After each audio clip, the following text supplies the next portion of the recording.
Gustavo Rojas Pinilla. Nació el 12 de marzo de 1900 en Tunja. Falleció el 17 de enero de 1975 en Melgar. Fue militar, ingeniero civil, político y presidente de Colombia del 13 de junio de 1953 al 10 de mayo de 1957, mediante una dictadura militar. Gobierno del general Pinilla. Gobierno de dictadura. Llegada a la presidencia. El derrocamiento del presidente Laureano Gómez. Él no comprendió que los límites de su autoritarismo invadían con los intereses del Estado y de grupos privilegiados históricamente consolidados. Tampoco entendió que toda la estructura del sistema peligraba si continuaba su política de represión y desafío contra las guerrillas liberales. Las Fuerzas Armadas, en cabeza del general Gustavo Rojas Pinilla, consumaron el golpe de Estado que la dirigencia civil les pidió a gritos. Los militares asumieron el poder sin proyectos de gobierno. Los civiles fueron quienes eligieron la última palabra del 13 de junio de 1953, discurso con el cual Rojas anunció su decisión de asumir el gobierno. Fue redactado por Lucio Pavón Núñez. Su gabinete era 100% conservador. Los anuncios del nuevo gobierno militar auguraron la reconciliación nacional, indulto y amnistía para detenidos políticos y alcanzados en armas, libertad de prensa, diálogo entre los partidos y restablecimiento de las condiciones necesarias para realizar elecciones puras. La Asamblea Nacional Constituyente le reconoció el carácter presidencial a Gustavo Rojas Pinilla.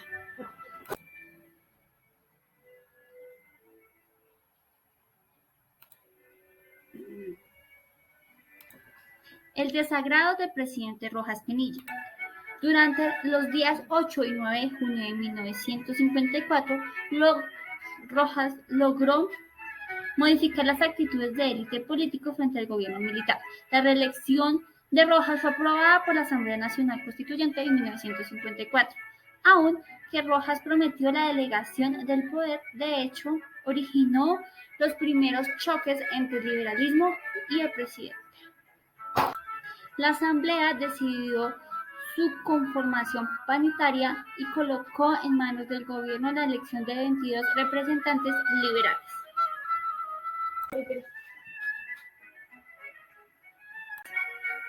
Las relaciones industriales y comerciales fueron muy fructíferas y estuvieron significadas por las negociaciones constantes en busca de fondos para atender sus proyectos. Rojas creó el impuesto denominado cuota de rehabilitación y fomentó equivalente al 20% de los tributos liquidados en 1952. La caída de su gobierno. La tolerancia de industriales y comerciantes no fue igual frente a las nuevas normas tributarias y la inclusión de un impuesto sobre las elecciones de las sociedades anónimas decretadas a partir de 1954. Las tensiones continuaron con el anuncio posterior de nuevos impuestos y fuertes presiones de industriales y comerciantes para suspenderlos.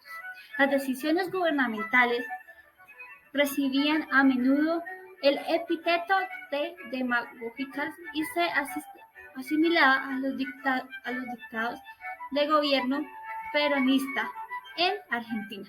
La injerencia del Estado en la economía molestaba a los productores, a los comerciantes y a los cafeteros, cuya bonanza también fue grabada. La táctica de Rojas consistió en implementar los decretos, los tributos y negociar después algunas concesiones cuando estos fueron cuestionados por los empresarios. Rojas se mostró en diversas ocasiones flexible con los gremios.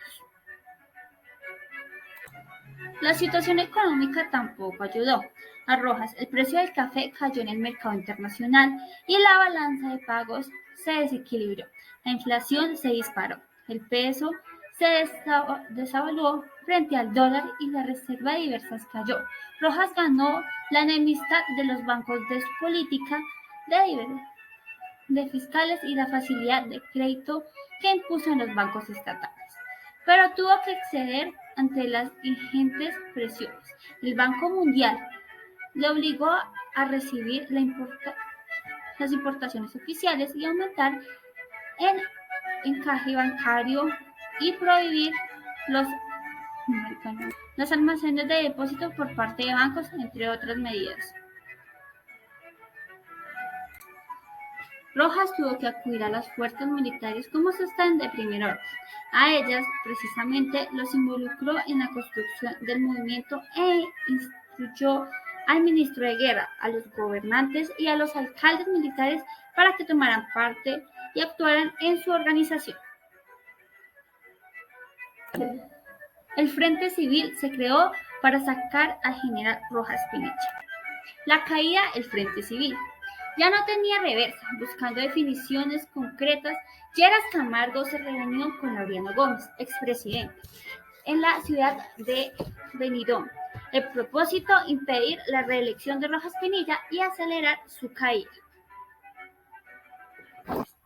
La declaración, suscrita el 24 de julio de 1956, recomendó una acción conjunta destinada a conseguir el rápido ingreso a las formas institucionales de la vida política y la reconquista de la libertad y las garantías en forma novedosa.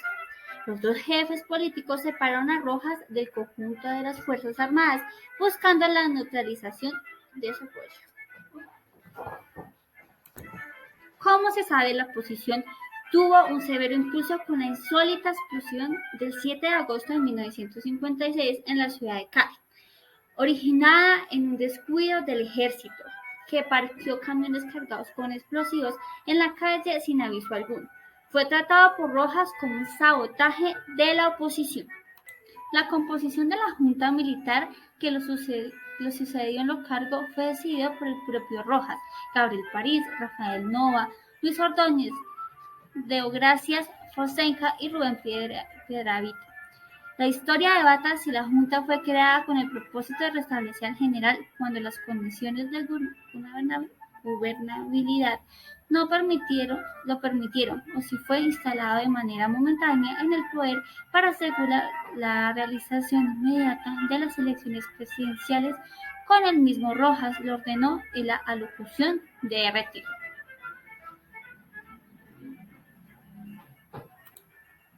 Gobierno de dictadura. La élite liberal adoptó a Rojas como el título de Salvador de la Patria o Libertador, con la participación dramática pero fundamental de los civiles, quienes además decidieron las cabezas de los ministros. Si bien el gasto militar y de la policía creció durante su periodo, el gobierno de Rojas no fue tampoco una dictadura recalcitrante. Prosiguió al Partido Comunista, pero no persiguió la hazaña a la muerte de los militares. Cerró los periódicos El Tiempo y El Espectador, pero permitió El Intermedio y El Independiente aparecieron en su reemplazo.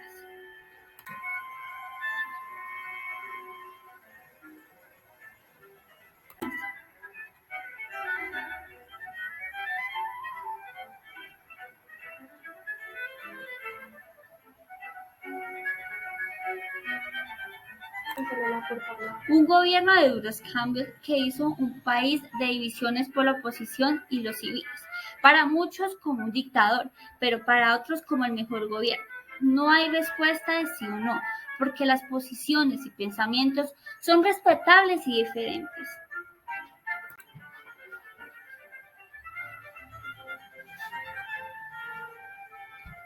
Muchas gracias.